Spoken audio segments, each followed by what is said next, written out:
नमस्कार दोस्तों, रुक्मणी क्लासेस के YouTube चैनल में आपका स्वागत है। हमने गति का प्रथम नियम पढ़ लिया था। आज अपन गति का द्वितीय नियम स्टार्ट करेंगे।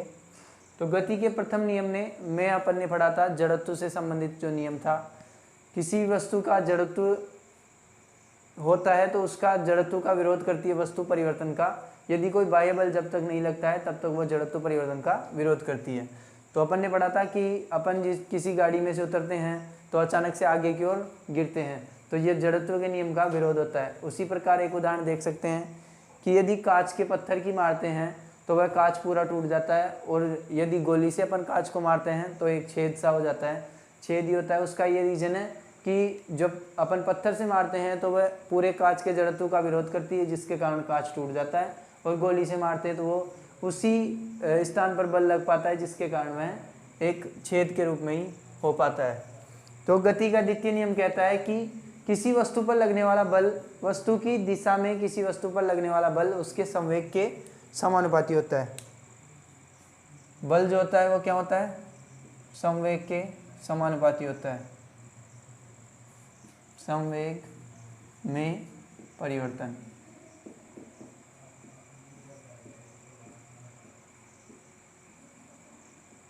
संवेग में परिवर्तन का मतलब अपन देख सकते हैं कि संवेग में परिवर्तन किससे? जो फाइनल है P final minus P initial, जो अंतिम संवेग है और जो प्रारंभिक संवेग है। तो बल किसके समानुपाती होगा? बटा टी, परिवर्तन की दर। संवेग में परिवर्तन, बल समानुपाती संवेग में परिवर्तन। तो बल F जो है वो क्या होगा? P F minus P I upon T. F P क्या होता है अपना? पी जो होता है पी होता है एम वी। पी क्या होता है? पी होता है एम वी। तो अपन पी एफ को लिख देते हैं P M V initial V final minus M V initial. या वी इनिशियल को अपन यूं भी लिख सकते हैं, जिसको अपन प्रारंभिक वेग बोल सकते हैं, और वी एफ जिसको अपन यू बोल देंगे, वी बोल देंगे, जो कि अपना अंतिम वेग है। तो ये क्या हो जाएगा? वी जो एफ है फाइनल वो वी आ जाएगा।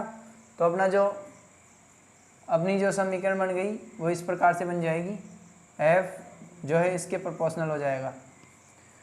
तो एफ को अपन इस प्रकार से लिख सकते हैं, एम कॉमन ले लेते हैं इसमें, और वी एफ को अपन वी लिख देते हैं, और वी आई को अपन यू लिख देते हैं अपॉन टी। तो जो v minus you upon T है, v minus you upon T, ये बराबर होता है a, जिसको अपन त्वरण बोलते हैं। तो अपन इसको लिख सकते हैं M A upon M A. अपन लिख सकते हैं f को, f बराबर एम ए। मतलब क्या है? जो बल है वो द्रव्यमान और त्वरण का गुणा होता है। तो बल का मात्रक होता है, बल का जो मात्रक है वो है न्यूटन, और बल का ये ऐसा ही मात्रक है। CGS मात्रक की बात करते हैं अपन, CGS मात्रक। तो CGS मात्रक होता है इसका डाइन। एक डाइन बराबर होता है, एक न्यूटन बराबर होता है 10 की पावर 5 डाइन। 5 डाइन नोट कीजिए।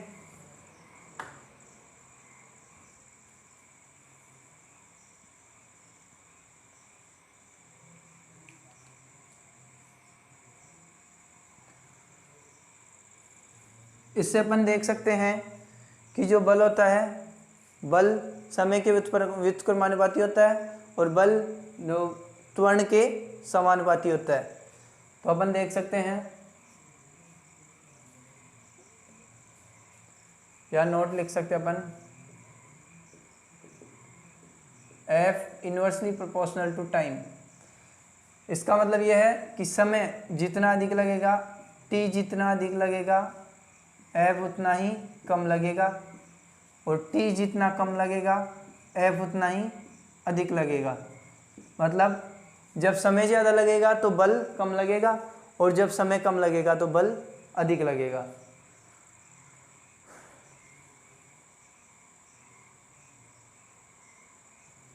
जो अपना संवेग में परिवर्तन होता है वो आवेग के बराबर होता है। संवेग में परिवर्तन बराबर आवेग।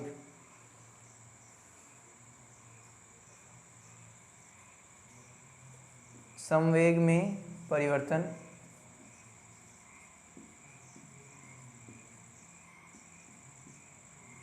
आवेग के बराबर होता है।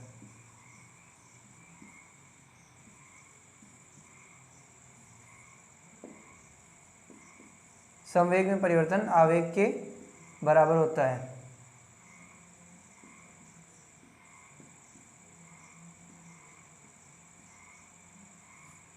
जो अपना ये अपना गति का द्वितीय नियम था, इस पर बेस्ड कुछ क्वेश्चंस करते हैं अपन।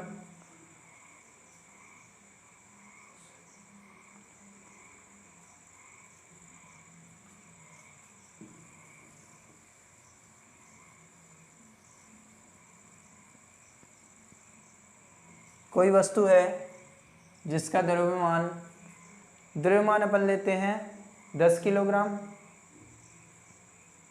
कोई वस्तु है जिसका द्रव्यमान को अपन m बोलते हैं, द्रव्यमान 10 किलोग्राम लेते हैं।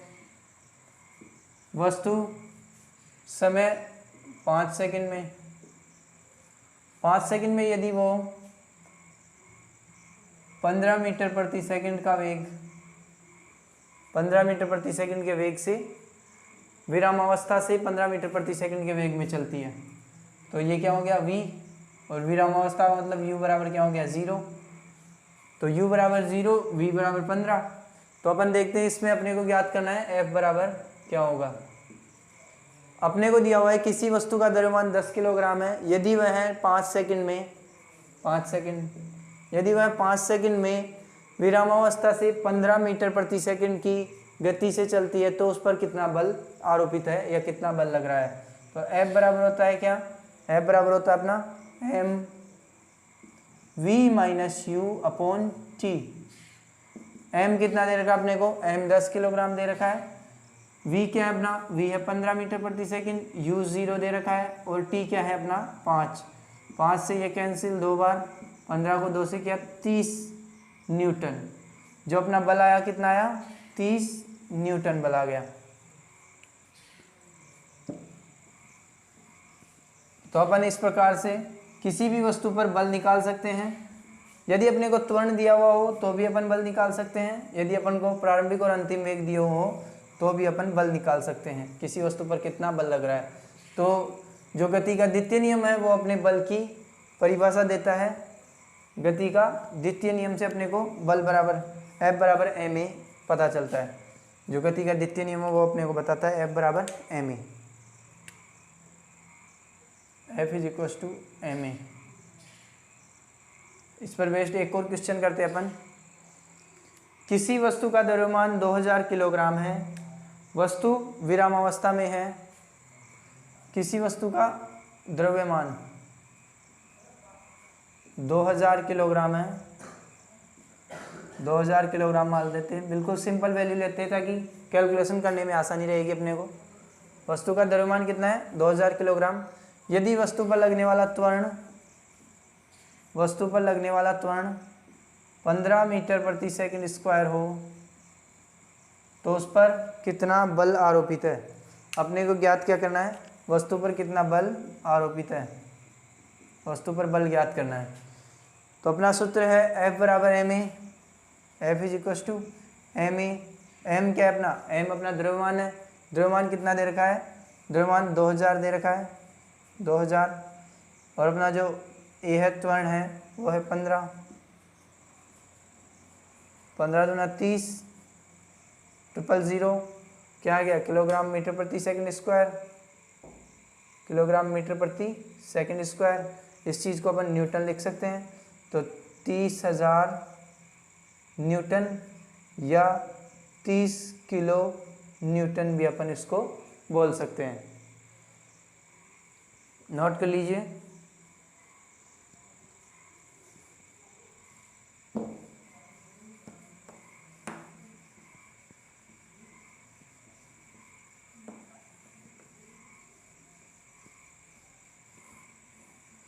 गति का जो दूसरा नियम है उसके कुछ उदाहरण अपन देखते हैं। गति के दूसरे नियम के उदाहरण देखते हैं अपन। जो उदाहरण है वो है, सबसे पहला उदाहरण अपन देखते हैं। सबसे पहला उदाहरण है क्रिकेट के खिलाड़ी द्वारा, क्रिकेट के खिलाड़ी द्वारा बॉल को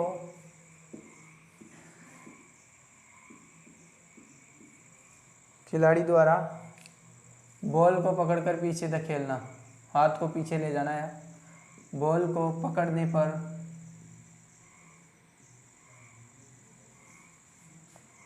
हाथ पीछे ले जाना, पीछे की ओर खींचना या ले जाना।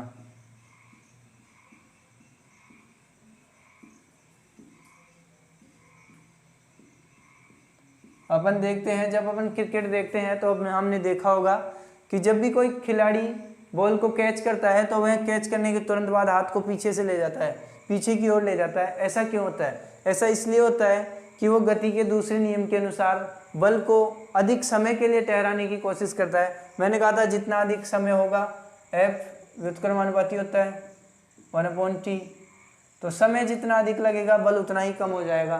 तो यदि समय जितना अधिक लगाया अपन ने बॉल को पकड़ने में तो उसके कारण बल उतना ही कम लगेगा और जो क्रिकेट का खिलाड़ी है, जो खिलाड़ी उसके हाथ में चोट लगने की संभावना कम होगी।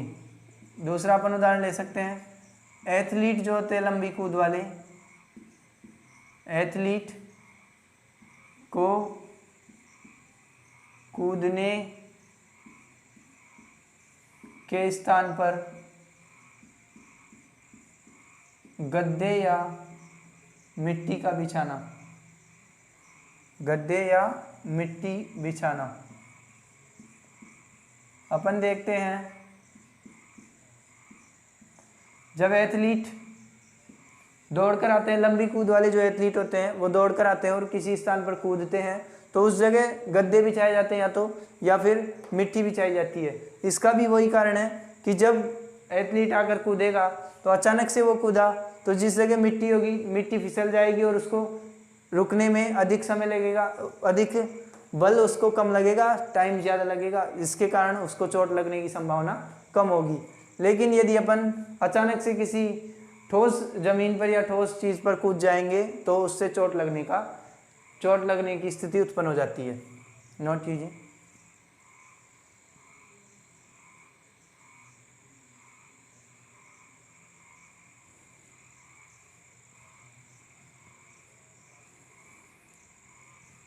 आगे पढ़ते अपन गति का तृतीय नियम, जिसे अपन क्रिया प्रतिक्रिया का नियम भी कहते हैं।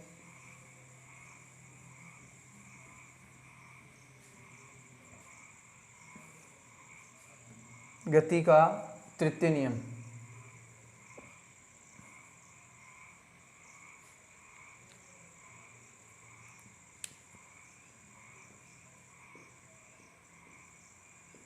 गति का तृतीय नियम हम आगे पढ़ेंगे। गति का तृतीय नियम कहता है कि प्रत्येक क्रिया की एक प्रतिक्रिया होती है, प्रत्येक क्रिया की एक प्रतिक्रिया होती है।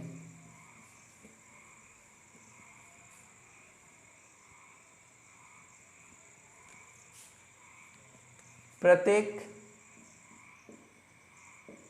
क्रिया की प्रतिक्रिया होती है।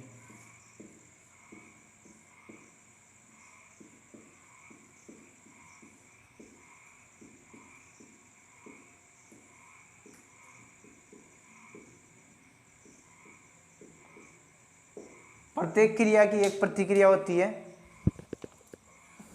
किस प्रकार से, ये देखते हैं अपन कि जब भी अपन नाव से, यदि पानी में चलती हुई नाव से किनारे पर आकर कूदते हैं तो अपन आगे की तरफ आते हैं। जो उस पर नाव पर जो यात्री बैठा हुआ होता है, जो सवार होता है नाव पर, पहला उदाहरण लेते हैं इसका। एक नाव है, इस नाव पर एक यात्री है। जब ये यात्री, नाव पानी के अंदर है, जब ये यात्री किनारे के ऊपर आता है तो ये यात्री यहाँ से नीचे की ओर कूदता है। तो अपन देखते हैं कि यात्री तो इधर की ओर कूदा, इधर की ओर, तो नाव पीछे की ओर जाती है। तो प्रत्येक क्रिया के विरुद्ध एक प्रतिक्रिया होती है। यात्री उधर की तरफ जा रहा है तो नाव पीछे की तरफ जा रही है, क्रिया के विरुद्ध प्रतिक्रिया हो रही है। वैसे ही दूसरा उदाहरण अपन ले सकते हैं। जब अपन चलते हैं, जैसे कोई इंसान है, ये चल रहा है तो ये आगे की ओर चलता है तो जमीन को पीछे की ओर धकेलता जाता है। जब भी कोई मनुष्य या जानवर कोई भी चलता है, आगे की तरफ चलता है, तो वह धरती जो होती है, पृथ्वी होती है, उसको पीछे की ओर धकेलता जाता है, जिसके कारण वह आगे चल पाता है। तो क्रिया के विरुद्ध प्रतिक्रिया हो पाती है। तो ये दोनों उदाहरण है क्रिया के विरुद्ध प्रतिक्रिया के। उसी प्रकार अपन देख सकते हैं कि एक बंदूक होती है। जैसे एक बंदूक है,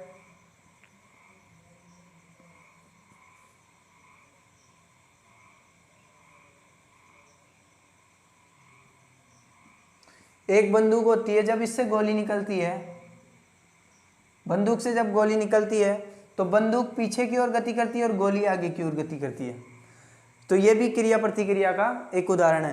बंदूक से जो गोली निकलेगी वो आगे की तरफ जाती है, उसकी स्पीड ज़्यादा तेज होती है लेकिन द्रव्यमान कम होता है, उसके कारण वह ज़्यादा दूर जा पाती है। और जो बंदूक है उसका द्रव्यमान गोली की तुलना में बहुत अधिक होता है और इसके कारण उस पर कम बल लग पाता है और वो थोड़ी दूर जाकर ही रुक जाती है, थोड़ा सा झटका देकर ही रुक जाती है। तो ये उदाहरण है गति के तृतीय नियम के, जिसको अपन क्रिया प्रतिक्रिया का नियम भी कहते हैं। नोट कीजिए। इसको अपन ऐसे लिख सकते हैं, लिखना चाहे तो, नाव पर सवार व्यक्ति, नाव पर सवार नहीं उतरता, नाव पर से उतरता व्यक्ति, यात्री लिख दो। इसमें अपन लिख सकते हैं जमीन पर चलना या जमीन पर चलता हुआ व्यक्ति, और लास्ट वाले को अपन लिख सकते हैं गोली का चलना या बंदूक से गोली का चलना या निकलना। ये तीनों क्रिया प्रतिक्रिया के उदाहरण हैं।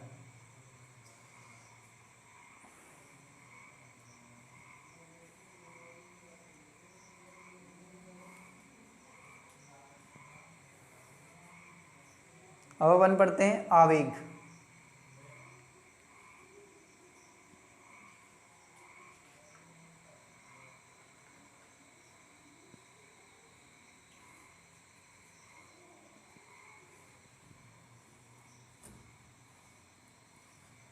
अपन पढ़ते हैं आवेग, इसी के अंदर पढ़ते हैं आवेग।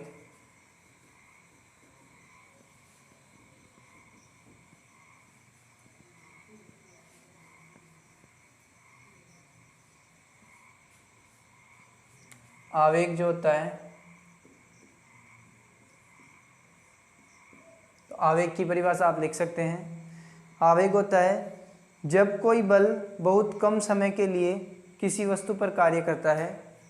जब कोई बल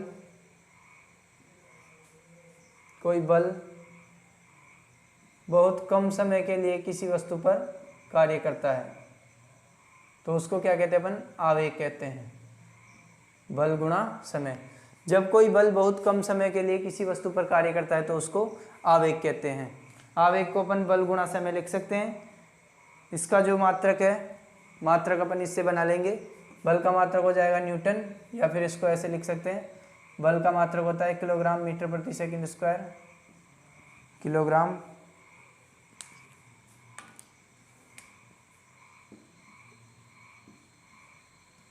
मीटर प्रति सेकंड स्क्वायर। टाइम का टी हो जाएगा, इसको Newton into T, Newton into T for time का सेकंड, न्यूटन सेकंड लिख सकते हैं, न्यूटन सेकंड। तो इसका मात्रक हो जाएगा न्यूटन सेकंड, या फिर किलोग्राम मीटर प्रति सेकंड स्क्वायर। किलोग्राम मीटर प्रति सेकंड स्क्वायर, ये सेकंड, किलोग्राम मीटर प्रति सेकंड, यहाँ पे सेकंड आ जाएगा, या तो न्यूटन सेकंड या फिर किलोग्राम मीटर प्रति सेकंड, दोनों में से कुछ भी इसका मात्रक हो जाएगा। जो ऐसा ही मात्रक है आवेग का, ऐसा ही मात्रक। संवेग और जो आवेग है दोनों की विमाएं समान होगी। संवेग और आवेग की विमाएं समान होती है, लिख लेते हैं। संवेग की विमा बराबर आवेग की विमा।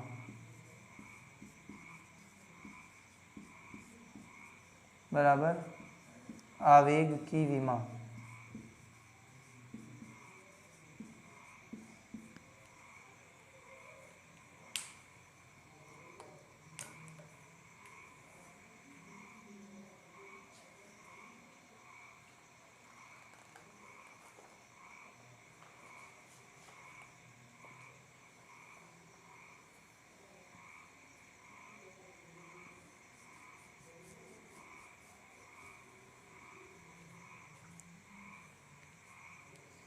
जो अपना आवेग है इस पर आधारित कुछ उदाहरण देखते हैं। आवेग पर आधारित उदाहरण। आवेग पर आधारित जो उदाहरण है उनमें पहला उदाहरण अपन लेते हैं। जब अपन कांच के गिलासों को रखते हैं तो कांच के गिलासों के बीच में कागज रखते हैं। कांच के गिलास के बीच कागज रखना। कांच के गिलास के बीच कागज रखना। कांच के गिलासों के बीच कागज रखा जाता है जिसके कारण वो ग्लास टूटे नहीं। ये आवेग का एक उदाहरण है। दूसरा है अपन जब कोई एथलीट दौड़ता है, जब कोई धावक दौड़ता है तो उसे अचानक रोका नहीं जाता। धावक को दौड़ने के बाद धीरे धीरे रुकने की सलाह दी जाती है। धीरे धीरे रुकने की सलाह दी जाती है।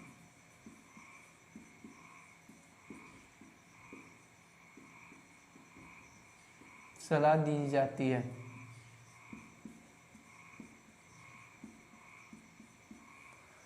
और जो अपना तीसरा एग्जाम्पल है, वाहनों में स्प्रिंग लगाई जाती है जिसको अपन वाहनों में स्प्रिंग, जिसको अपन जो झटके लगते हैं उनसे गड्ढों में जब अपन वाहन गिर जाता है तो उससे आसानी रहती है, उसके अंदर झटका नहीं लगता है। वाहनों में स्प्रिंग।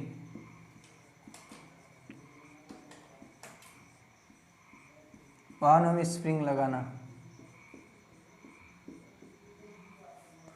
तो ये तीनों जो है आवेग के उदाहरण हैं। तो आज की क्लास में अपन ने गति के द्वितीय नियम और गति का तृतीय नियम के साथ आवेग और उसके कुछ उदाहरण पढ़े हैं। आगे के अपन अगली क्लास में पढ़ेंगे। धन्यवाद।